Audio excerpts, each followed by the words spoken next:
Jeg hedder Laura, jeg er 11, og jeg spiller på trommer. Jeg hedder Lea, jeg er 11, og jeg spiller slagtøj. Jeg hedder Svea, jeg er 13, og jeg spiller slagtøj.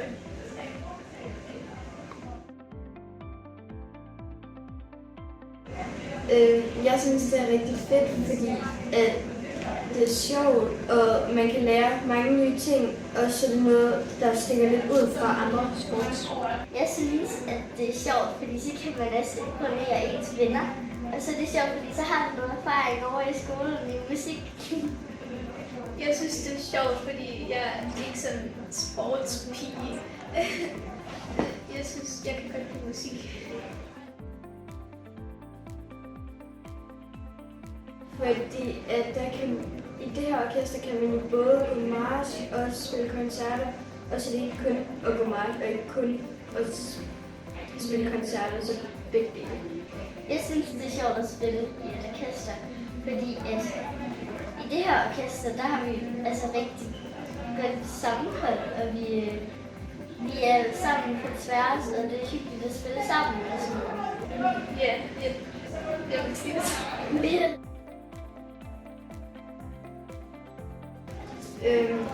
Altså, der er faktisk ret mange fra min klasse, som også godt kan lide at spille musik.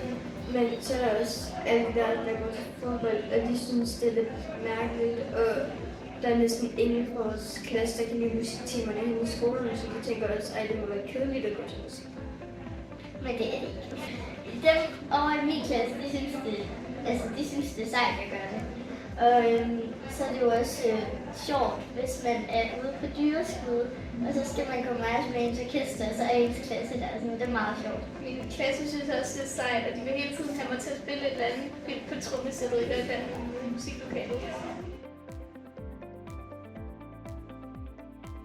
Fordi jeg synes bare, at musik er sjovere, og jeg er heller ikke så meget en sportspige. Jeg kan godt lide at skrive på ting i stedet for at løbe rundt og sådan noget. Faktisk. Jeg valgte musik, fordi at, min familie er en total musikfamilie. Og så var det bare rigtig hyggeligt, fordi både min mor og far underviser, og min storsøster går, så skulle vi bare alle sammen. Jeg synes, det er fedt, fordi at, men jeg er ikke så god til sådan et boldspil og sådan noget. Jeg vil synes, det var fedt med nogle flere medlemmer. Fordi nu her, der er de fleste, de begynder at blive sådan rimelig store, eller komme op i alderen, eller hvad man siger. Så det ville være fedt med nogle nye, der ligesom kunne komme op i orkestret. Jeg synes også, det ville være fedt, hvis der kom nye, jeg elsker nu.